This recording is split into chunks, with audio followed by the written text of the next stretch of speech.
Have you noticed this? The moment you tell yourself, I need to calm down, your body does the opposite.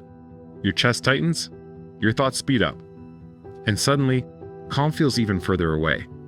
That's not a personal failure. It's a misunderstanding. The Stoics knew something most modern advice misses. Calm cannot be commanded. And when you try to force it, anxiety takes its place. Why calm feels unreachable when you chase it? Most people treat calm like a destination. Something you arrive at once life cooperates. Once problems stop. Once thoughts quiet down. But the Stoics never approached calm that way. They understood that the mind becomes anxious when it feels pressure to perform emotionally. Trying to be calm adds a second problem, on top of the first. Now you're not just stressed, you're stressed about being stressed. That internal conflict is what keeps the nervous system activated. Stoic calm is a side effect, not a goal. Marcus Aurelius didn't write about calm as a feeling. He wrote about judgment. What matters? What doesn't? What deserves action and what deserves acceptance? Stoics focused on thinking correctly under pressure, not feeling a certain way. When judgment becomes accurate, emotion naturally settles. Calm appears after clarity, not before it. Why forcing peace creates resistance?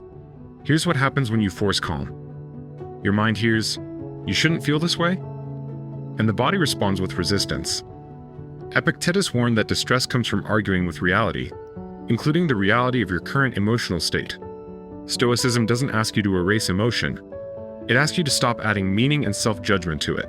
When you stop fighting the feeling loses its urgency. This is the turning point most people miss. Stoicism isn't emotional suppression, and it isn't emotional indulgence either. It's emotional non-interference.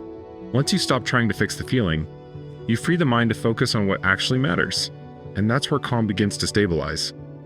What Stoics practice instead? Instead of chasing calm, Stoics practice 3 disciplines. First, precision. What exactly is happening? Not what I fear is happening. Second, placement. Where does my effort belong right now? Third, principle. What response would I respect if I looked back on this later? None of these require calm first. They create it. Practical Stoic reset. If your mind feels loud right now, try this. Don't ask, how do I calm down? Ask instead, what is one thing here that actually needs my attention? Handle that, and only that. The mind relaxes when it knows it doesn't have to manage everything at once. Why discipline makes calm sustainable.